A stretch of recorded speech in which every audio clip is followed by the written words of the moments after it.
नमस्कार मंडळी. आजची प्रसन्न सकाळ. सकाळी बाहेर येऊन निसर्गाचं दर्शन घेतलं, नमस्कार केला. आज थोडं आभाळ आलेलं होतं.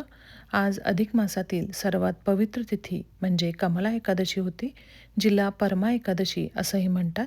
दर 3 वर्षांनी येणाऱ्या पुरुषोत्तम मासात भगवान विष्णूंची आवडती तिथी एकादशी म्हणजे दुर्गशर्करा योग म्हटलं पाहिजे.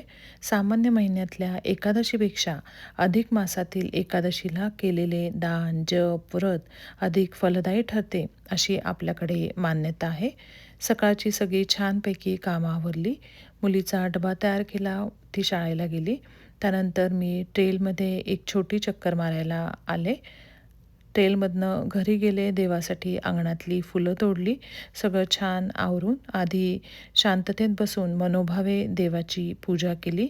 देवाला नैवेद्य दाखवला आणि ओम नमो भगवते वासुदेवायचा जप केला. व्यंकटेश स्तोत्र, श्रीसूक्त म्हटलं. त्यानंतर आईने आणि मी दोघींनी मिळून देवाच्या सगळ्या आरत्या म्हटल्या. आज उपवास होता म्हणून सकाळी आधी आईला उपवासाचा राजगिऱ्याचा शिरा नाश्त्यासाठी करून दिला. त्यानंतर शेंगदाणे भाजायचे होते म्हणून एकीकडे शेंगदाणे भाजले, भगरीला फोडणी दिली आणि आमटी करायची म्हणून ओलं खोबरं, शेंगदाणे, हिरव्या मिरच्या, जिरे आणि मीठ घालून त्याचं वाटण तयार केलं. आमटीला फोडणी दिली. त्यामध्ये आमसूल आणि गूळ घातला. उपासाची बटाट्याची भाजी तयार केली.